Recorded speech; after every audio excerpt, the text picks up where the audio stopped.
wabarakatuh. Perkenalkan, nama saya Priscilla Mutari Limbong dari SMA Negeri 71 kelas 10B absen 27. Kali ini saya ingin menampilkan sebuah teks yang saya bacakan, teks cerpen yang saya jadikan sebagai sebuah drama atau monolog. Selamat menyaksikan. Sisa debu di jendela. Sore itu, cahaya matahari yang meredup menyelinap masuk melalui celah jendela, menyoroti partikel debu yang menari-nari di udara.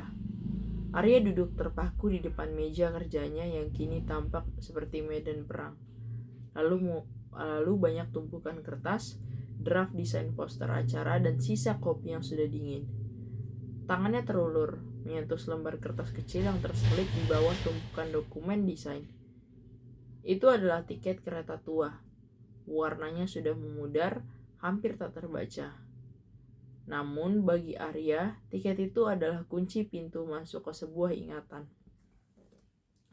Ternyata waktu memang tidak pernah punya niat untuk berhenti. Gumamnya pelan. Suaranya pecah di antara kesunyian ruangan. Ia menatap tiket itu dengan tatapan yang menerawang. Medan Samosir. Aku ingat persis bagaimana angin di sana terasa. Seperti ada ribuan cahaya, seperti ada ribuan cerita yang tak tertahan. Seperti ada ribuan cerita yang tertahan di balik kabut danau itu. Ia mengembuskan nafas panjang, meletakkan kembali tiket itu dengan kehati-hatian yang tak biasa. Selama ini, Arya merasa hidupnya adalah sebuah perlombaan. Ia sibuk mengejar logika, membedah rumus fisika yang rumit, menghitung variabel ekonomi, hingga memeras otak untuk mendesain tata letak yang sempurna demi acara komunitas di Jakarta besok. Arya bangkit, melihat gontai menuju jendela.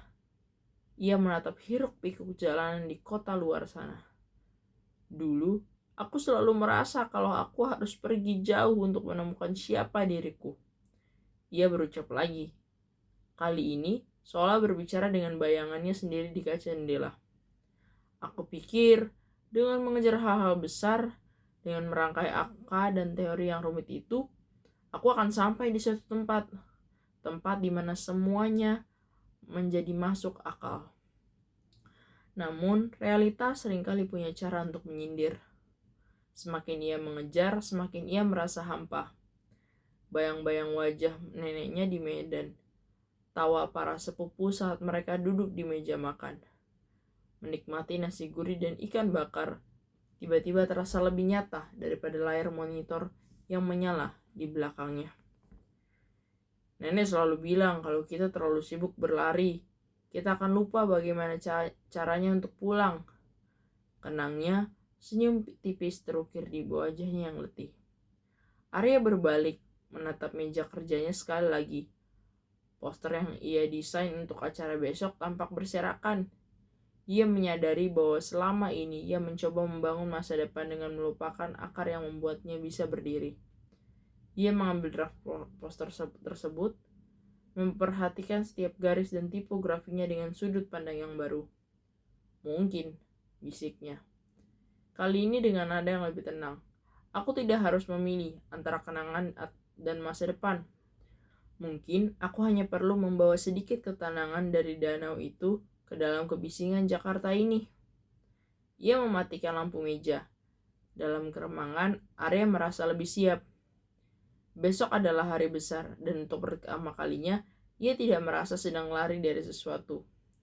Ia melangkah pergi dari meja itu, bukan lagi sebagai seorang yang tersesat, melainkan sebagai seorang pendatang yang akhirnya memahami dari mana dia berasal.